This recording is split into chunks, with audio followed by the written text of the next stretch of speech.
नमस्कार गुरुजनांनो, मी पवार आपल्या सर्वांचं बेसिक टू बेस्ट या यूट्यूब चॅनलवरती स्वागत करतो. तर आज आपण आपल्या दैनिक लोकसत्ता या अंकाविषयी सविस्तरपणे चर्चा करणार आहोत. तर आजच्या भागामध्ये आपण विचार, संपादकीय आणि अग्रलेख याविषयी सविस्तरपणे चर्चा करणार आहोत. तर आजचा जो काही आपला पहिला चर्चेचा भाग आहे तो आहे की संपादकीय. या भागामध्ये आपण डॉक्टरांचे आरोग्य या शीर्षकाखाली जो काही एक संपादकीय लेख आला आहे त्याविषयी सविस्तरपणे चर्चा करणार आहोत. तर सध्या मूळ मुद्दा असा की आता हे कोरोना महामारीच्या अनुषंगाने जे काही डॉक्टरांवरती त्यांची एक परिस्थिती आहे त्यांच्याविषयी आढावा घेण्याचा प्रयत्न या ठिकाणी केला गेलेला आहे. तर आपण त्याविषयी सविस्तरपणे जाणून घेऊया.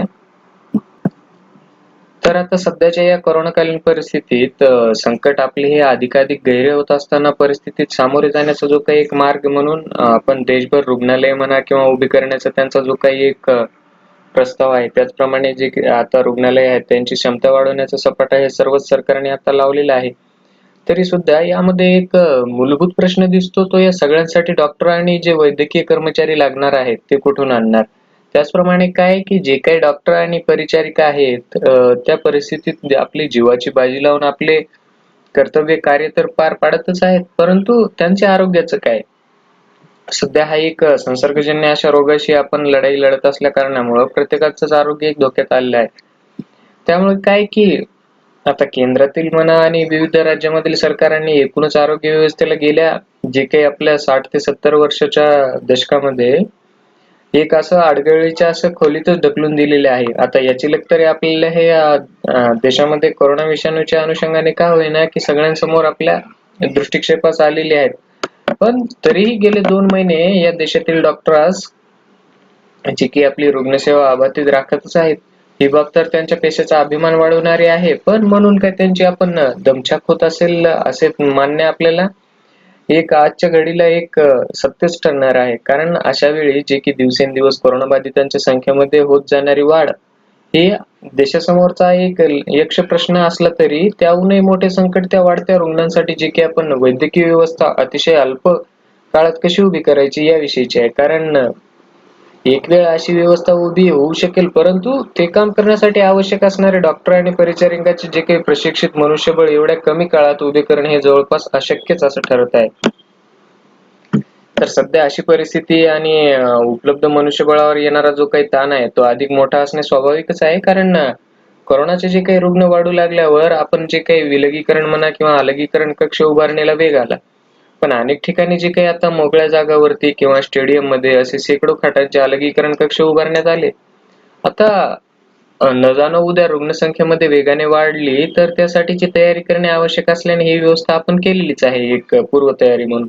मात्र जे काही सध्या उपलब्ध अशा रुग्णालयातील खाटांची संख्या वाढवणे, नव्याने रुग्णालयांची उभारणी करणे, त्याचप्रमाणे काय की अशा व्यवस्थापकीय विकासाला जे काही एक प्रशिक्षित अशी मनुष्यबळाला जो काही एक आधार लागतो तो कसा उभा करायचा या प्रश्नाची सोडवणूक करणे हे गुंतागुंतीचे ठरू लागले आहे.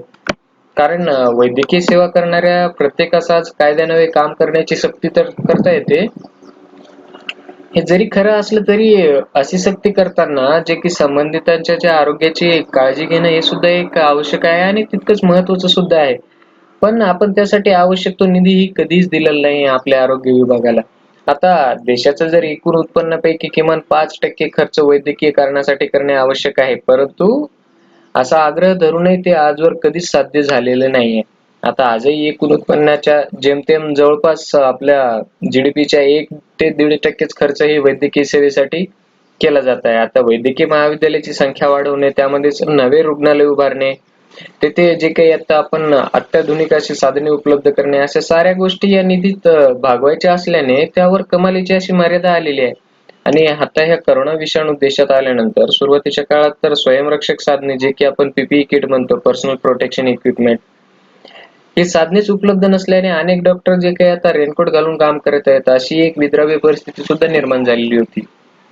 आता नंतरच्या काळात अशी जी साधने उपलब्ध झाली ती पुरेशी संरक्षक नसल्याचे सुद्धा आपल्या लक्षात आले की कारण त्याच्यामध्ये सुद्धा बऱ्याचशा प्रमाणामध्ये असे फॉल्ट त्यामध्ये सुद्धा काढले गेलेत. कारण स्वसंरक्षक साधने वापरणे अत्यावश्यक असलं तरी सुद्धा ते परिधान करणे आणि नंतर काढणे हे एक प्रचंड क्लेशदायक असाच प्रसंग असतो.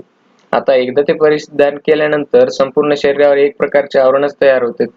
त्यामधून बाहेर येईपर्यंत पाण्याचा थेंब सुद्धा मिळत नाही. एवढेच काय की स्वच्छतागृहात सुद्धा जाता येत नाही. आता अनेक तास असे स्वसंरक्षण साधने जे काही पीपीई किट वापरणे ते कितीही सुरक्षित असले तरी त्याचे जे काही एक विशिष्ट असा त्रास आहे तो तर सगळ्यांना होतोच. परंतु ते स्वीकारणे हा वैद्यकीय धर्मच म्हणून डॉक्टरांनी तो पाळला सुद्धा. परंतु जे डॉक्टर कोरोना रुग्णावर थेट उपचार करत होते त्यांना घरी जाण्यास परवानगी सुद्धा दिलेली नाही आणि ती एका अनुषंगाने हा संसर्गजन्य रोग असल्या कारणाने एक योग्यच म्हणावी लागेल. परंतु 7 दिवस काम केल्यानंतर 7 दिवसाचे अलगीकरण सक्तीचे करण्यात आले होते. त्यानंतर रुग्णाची संख्या वाढू लागल्यावर जो काही एक व्यवस्थापकीय बदल झाला त्यामुळे काय केलं की नंतर यामध्ये बदल करून 5 दिवस कोरोना ड्युटी केल्यानंतर 2च दिवसाचे अलगीकरण करून पुन्हा कामावर हजर राहण्याचे फतवे जारी करण्यात आले होते. परंतु अशाही परिस्थितीमध्ये काम करत राहिल्याने राज्यातील जे काही सुमारे 450 डॉक्टर, परिचारिका व रुग्णालयात अन्य प्रकारची कामे करणारे जे काही व्यक्ती आहेत यांना कोरोनाची लागण झालेली आहे. आता ही सगळ्यात दुःखदायक अशी बाब म्हणावं लागेल. परंतु आता जे काही सरकारी सेवेमधील डॉक्टरांची संख्या अपुरी पडू लागल्यामुळे काय झालं की खाजगी डॉक्टरांना जे काही कोरोनावरील या उपचार यंत्रणेमध्ये सहभागी करून घेणं त्यांना सक्तीचं करण्यात आलं. आता त्यांना त्यांची खाजगी रुग्णालये असतील किंवा त्यांचे जे दवाखाने असतील हे उघडणे सक्तीचे करण्यात आले. मात्र त्यांच्यापर्यंत जे काही आपले पीपीई किट आहेत किंवा स्वसंरक्षक साधने आहेत हे पोहोचलीच नाहीत. आजही केवळ जे की एक मुखपट्टी लावून किंवा मास्क लावून आणि हातात ग्लोव्हज घालून अनेक डॉक्टर हे काम करत आहेत. आता हेही डॉक्टर संख्येने कमी पडत आहेत असे लक्षात आल्यानंतर काय केलं की वैद्यकीय अभ्यासक्रमाची मूळ पदवी धारण केले जे काही आता नवशिके आपले डॉक्टर आहेत यांना कोरोना उपचारामध्ये जोडण्यात आलं. आता पदवी मिळाल्यानंतर काही काळ प्रत्यक्ष काम करण्याची सरकारी सक्ती अभ्यासक्रमातच असते हे खरे. परंतु फारसा अनुभव गाठीशी नसतानाही त्यांनी हे काम करणे त्यांना भाग पडू लागले. आता यामध्येच एक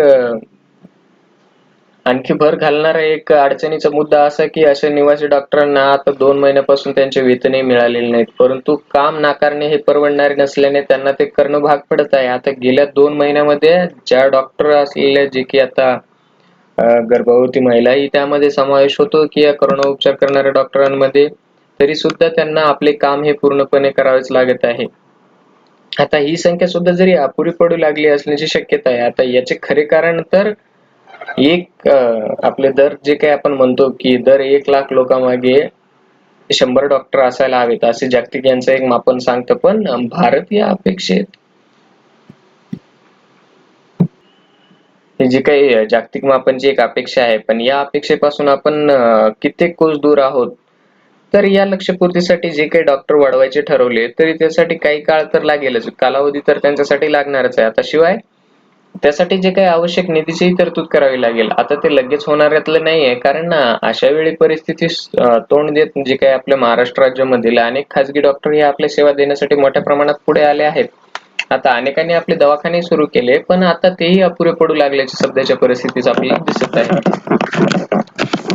आता यामध्ये सगळ्यात एक महत्वाची बाब म्हणजेच काय की नियोजनाची जी काही वानवा हे दुखणे आजचे नाहीये तर हे जे काही नियोजनामध्ये किंवा व्यवस्थापनामध्ये जी काही अडचण आहे हा प्रश्न खूप जुना आहे.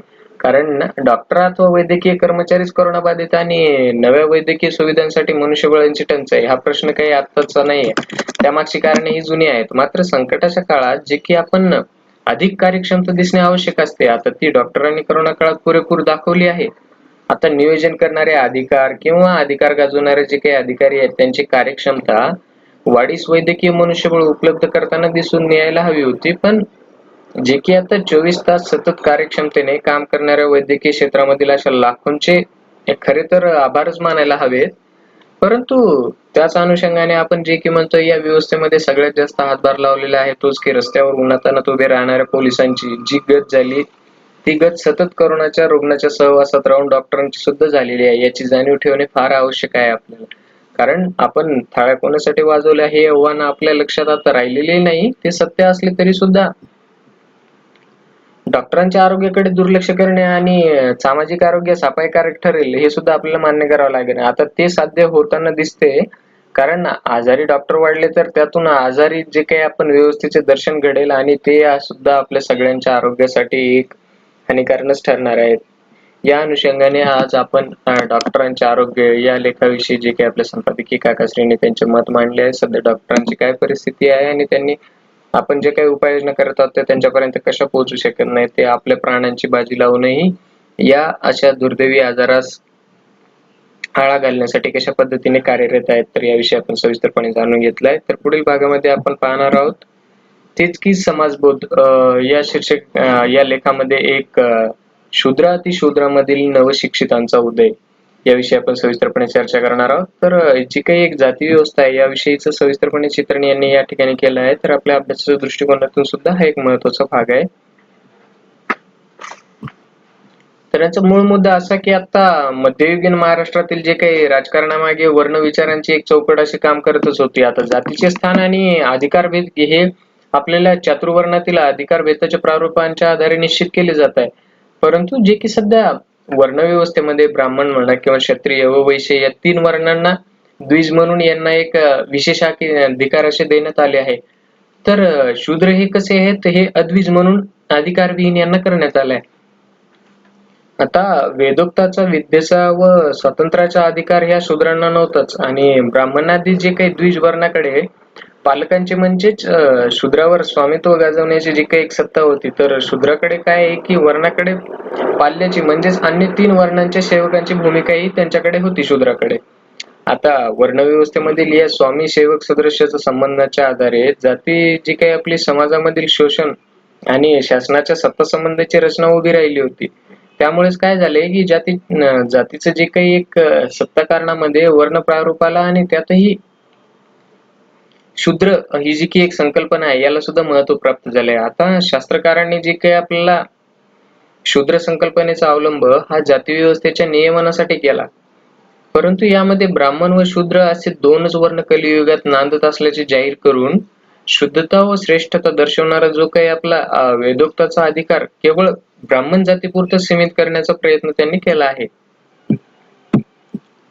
आता यामध्येच जे की आपल्या धर्मग्रंथांनी शूद्र या संकल्पनेचा प्रतिकात्मक वापर केला. आता जात किंवा लिंगभावात्मक अंकित जो काही एक दर्शवणारा समुदाय आणि कल्पनांना शूद्र प्रतिमेच्या छायामध्ये त्यांनी उभे केले.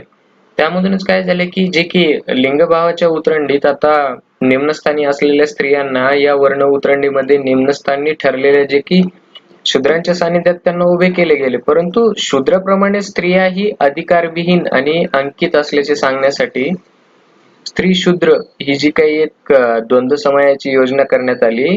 आता शूद्र या संकल्पनेच्या सहाय्याने जी काही आपली वर्णभाषा अस्पृश्य जातीचा निर्देश हे धर्मशास्त्राने केला. आता अस्पृश्य जातींना निर्देश करण्यासाठी अतिशूद्र ही सध्या संज्ञा वापरण्यात आलेली आहे. आता यामध्येच आपण आपल्या महाराष्ट्राच्या अनुषंगाने जर या इतिहासाकडे डोकावलं तर आपल्याला पेशवाईतील जो काही जाती संघर्ष तो आढळून येतो. यामध्येच की सामाजिक सत्ता व दर्जा यांची श्रेष्ठता जी की प्राप्त करण्यासाठी झालेल्या प्रयत्नामधून जवळपास 18व्या शतकातील जे काही महाराष्ट्रामध्ये जाती उन्नतीचे जे काही संघर्ष आकाराला आले. आता अशा संघर्षामध्ये जे काही जाती उन्नतीसाठी असुसलेल्या जाती वर्ण श्रेष्ठत्वाचा दावा करताना दिसतात आपल्याला. त्यामध्येच ब्राह्मण, क्षत्रिय या वर्णश्रेष्ठत्वाचे प्रतीक असलेल्या जे की वेदोक्त विधीचा अधिकार त्या मागताना आपल्याला दिसतात. आता मुख्यतः राजकीय व आर्थिक सत्तेच्या परिघामध्ये वावरणाऱ्या जे की जातींनी वर्णश्रेष्ठत्वाचे असे दावे केलेले दिसतात.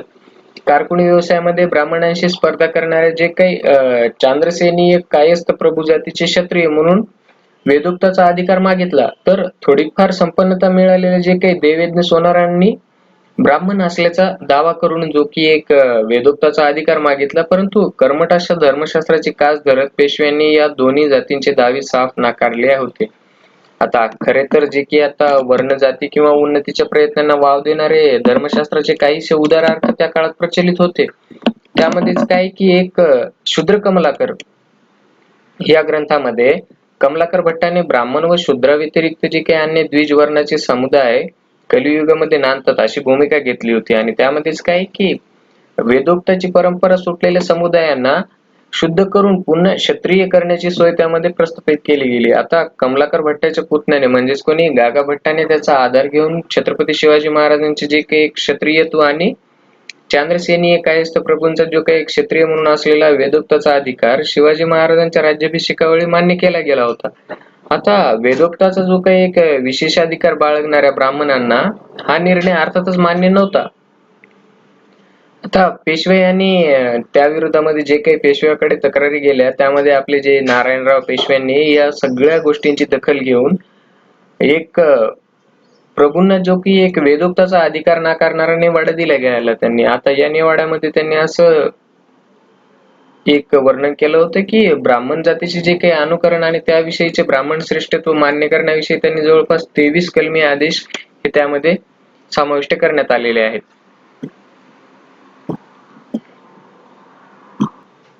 आता धर्मसत्ता व राजसत्ता हे जे काही एकवटल्यामुळे पेशवाईत जी काही कर्मकांडी नैतिकता ही वाढीस लागल्या गेली. त्यामध्येच की जात पितृसत्तेचं जे काही नियमनाची कठोरता सुद्धा वाढली.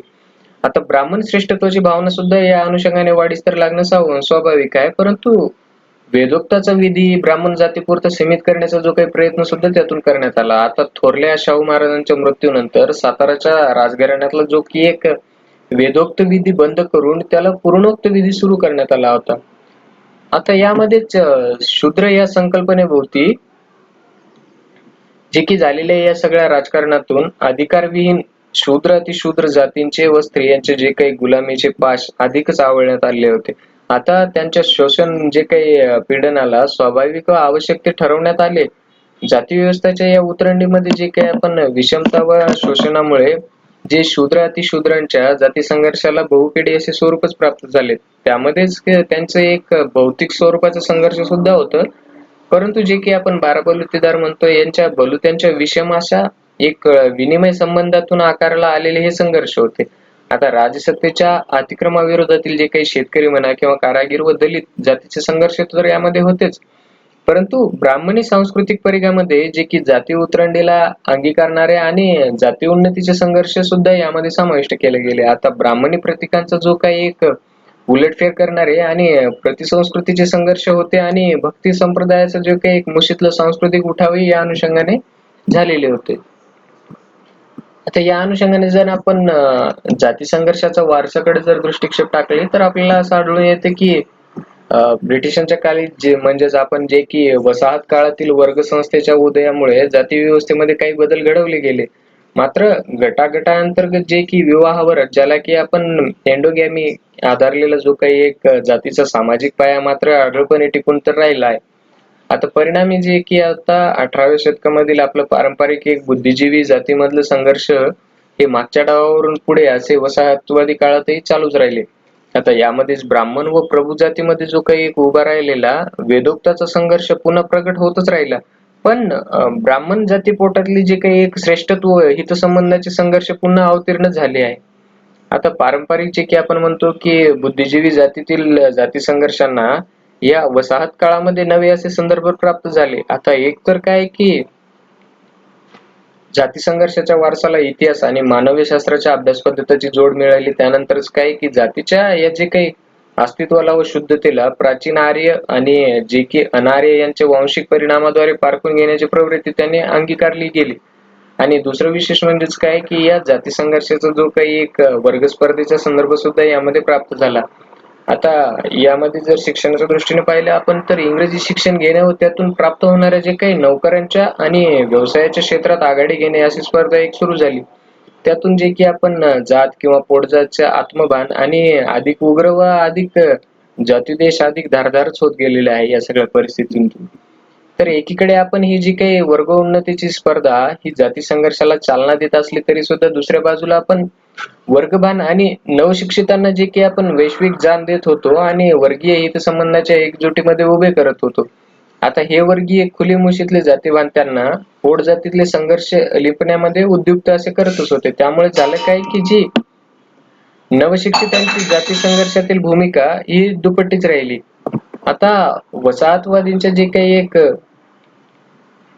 सत्तेच्या स्थायित्वासाठी वरिष्ठ जात वर्गांनाच शिक्षण देण्याचे धोरण ब्रिटिशांनी अवलंबले. त्यामधूनच काय झालंय की निम्न जातीयांचे जे काही एक शिक्षणाकडे सरकारने अक्षम्य असे दुर्लक्ष केले. आता क्वचित प्रसंगी शूद्र जातीच्या शिक्षणासाठी जे काही उच्च जातींची नाराजी सहन करण्याची तयारी सरकारने दाखवली, परंतु हे जे मूळचे अस्पृश्य असे मानतात त्यांना शिक्षण देण्याची हिंमत त्यांनी दाखवली नाही. कारण जवळपास 1896 मध्ये 56 मध्ये जे काही आपण एक उदाहरणादाखल पाहायचं झालं तर धारवाडमधील इरलुबीन नारायण या महार जातीतील मुलाने मराठी शाळेत प्रवेश घेण्यासाठी जो की अर्ज केला होता तो त्यामुळेच त्यांनी मान्य केला नाही. तो अर्ज त्याचा फेटाळून लावला गेला. आता यामध्ये जे काही एक प्रतिसाद दिला गेला तर त्याचं आपण वर्गीकरण एक 3 प्रकारचे प्रतिसाद यामध्ये पाहूयात, की यानंतर पुढे जाऊन जे की एक नेटिव्ह बोर्डामार्फत निम्न जातींचं जे काही शिक्षण देण्याचं सरकारच्या मिशनऱ्यांच्या यामधून प्रयत्नातून आपण शूद्र जातीतून अत्यल्प असे नवशिक्षित उदयाला येऊ लागले. आता जवळपास 19व्या शतकाच्या उत्तरार्धात त्यांच्या संख्येत धीम्या गतीने वाढ होत गेली. जवळपास 1891 मध्ये कॉलेज शिक्षण घेणारे ब्राह्मण यांचं प्रमाण होतं 66%, तर शूद्रातिशूद्र यांचं प्रमाण होतं जवळपास 6%. यामध्येच आता माध्यमिक शिक्षणाचा जर विचार केला तर या माध्यमिक शिक्षणामध्ये ब्राह्मण समाजाचं प्रमाण हे जवळपास 50%, तर शूद्रातिशूद्र यांचं प्रमाण जवळपास 16%च होतं. आता प्राथमिक शिक्षणामध्ये जे काही आपण ब्राह्मण यांचं जाती व्यवस्थांचं हे आपण जे नाव घेत आहे, तर यांचं एक प्रमाण होतं की जवळपास 36 ते 37% इतकं प्रमाण होतं प्राथमिक शिक्षणामध्ये, आणि जे शूद्र अतिशूद्र आहेत यांचं प्रमाण जवळपास 34%च एवढं होतं. आता निम्न जातीयांच्या या अल्प शिक्षणामुळे जे की आता अर्धशिक्षित साक्षरांना शूद्र अतिशूद्रचे जे की बुद्धिजीवी होण्याची जबाबदारी त्यांना पत्करावी लागली.